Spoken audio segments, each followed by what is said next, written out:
오늘 꽂힌 한 문장은 다음과 같다. 지금은 트프로이트의 무의미해 보이는 꿈조차 의미로 가득 차 있다. 꿈을 해석한다는 것은 그 의미를 삶의 언어로 번역하는 것이다. 프로이트는 이 문장을 통해 꿈이 무의식의 소망 충족의 수단이라고 보고 꿈을 통해 무의식 속에 숨겨진 욕구와 감정, 생각을 드러낼 수 있다고 주장했다. 꿈은 우리에게 의식적으로는 인지되지 않는 무의식의 메시지를 전달하는 중요한 수단이며 이를 해석함으로써 개인의 내면을 더 깊이 이해할 수 있다고 봤다.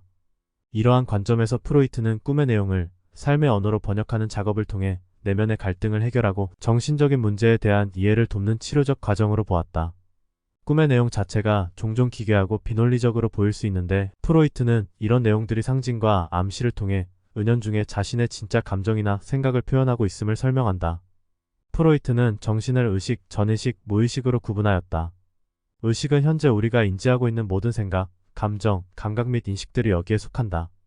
이는 우리가 매 순간 느끼고 경험하는 정신 상태로 접근이 가능하며 우리가 자발적으로 조절할 수 있는 부분이다.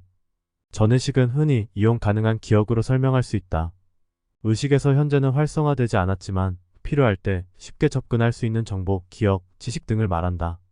예를 들어 학창시절 배운 수학 공식이나 지난주에 본 영화의 내용 등이 전의식에 저장되어 있다가 필요할 때 쉽게 떠올리는 것이 전의식의 작용이다. 무의식의 영역은 의식적으로 접근하기 어렵다고 여겨지는 정신의 깊은 부분이다.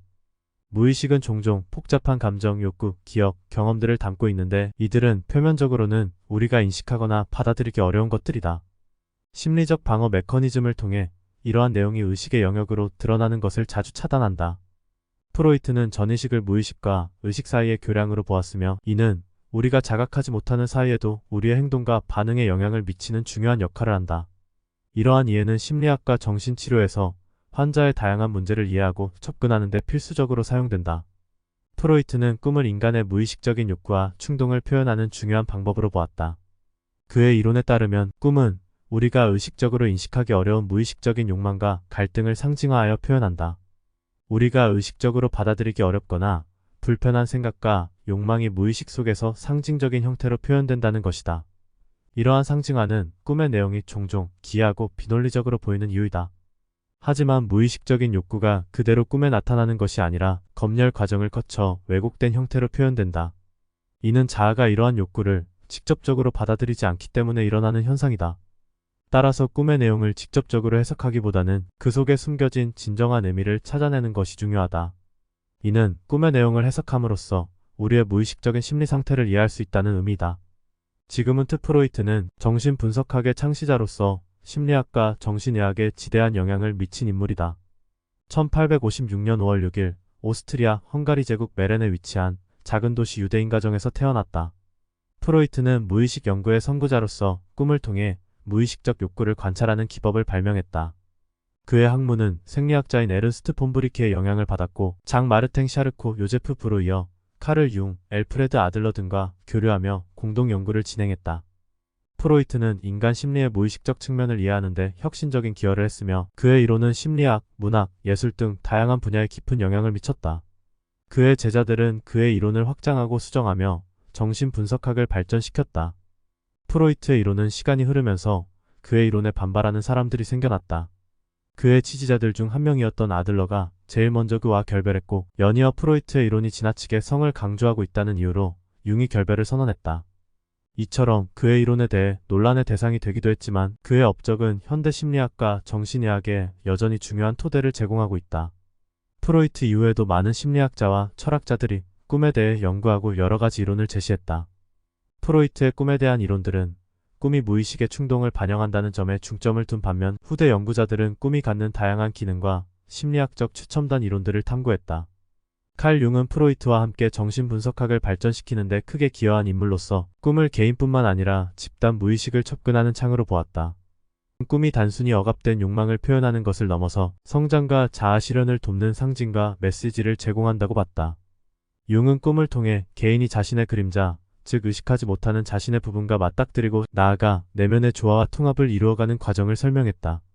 엘프레드 아들러는 개인 심리학을 창시하며 꿈에 대한 자신만의 해석을 제시했다. 그는 꿈이 개인의 삶에 대한 문제 해결 과정에서 중요한 역할을 한다고 보았다.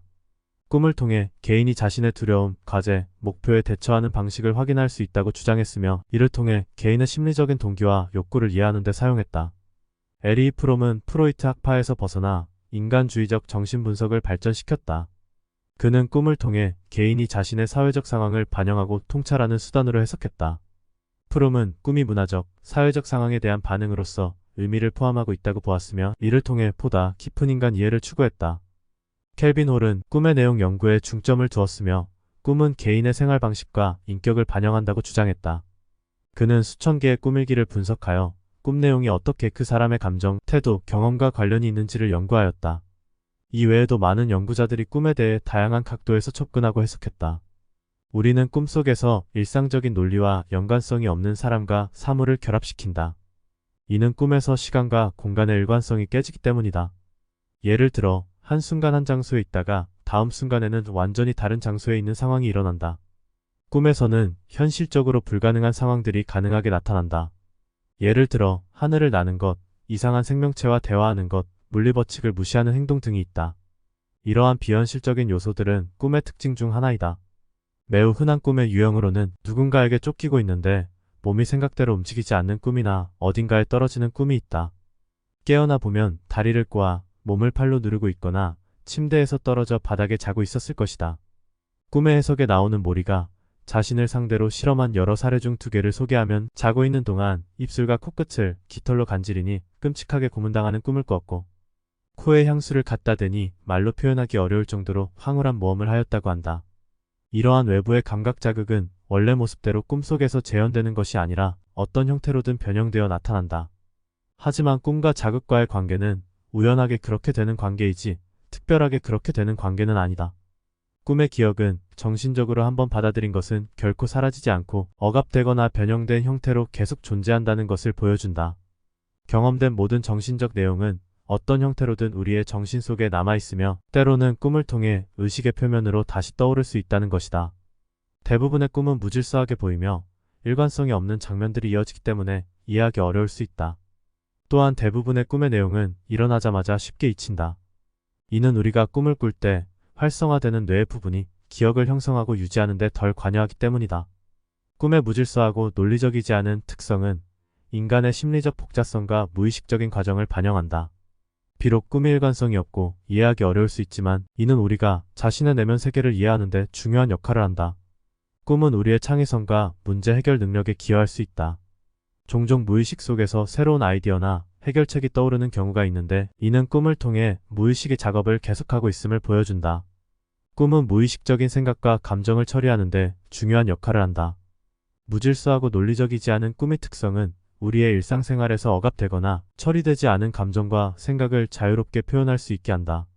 이는 정신적 균형을 유지하고 감정적 스트레스를 해소하는 데 도움이 될 수 있다. 따라서 꿈 해석은 단순한 호기심을 넘어 자아 발견과 정신 건강을 위한 중요한 접근 방법으로 사용된다. 꿈이라는 것은 종종 무의미하거나 이해하기 어려운 형태로 나타나지만 실제로는 우리의 내면 세계와 감정, 무의식의 메시지를 담고 있다. 이러한 메시지를 우리의 일상 언어로 해석하고 번역하는 과정은 자기 자신을 더 잘 이해하고 내면의 갈등이나 욕구, 문제를 해결하는 데 도움을 줄 수 있다. 꿈 해석은 자기 반성과 성찰의 중요한 도구가 될 수 있으며 개인의 성장과 발전에 기여할 수 있다.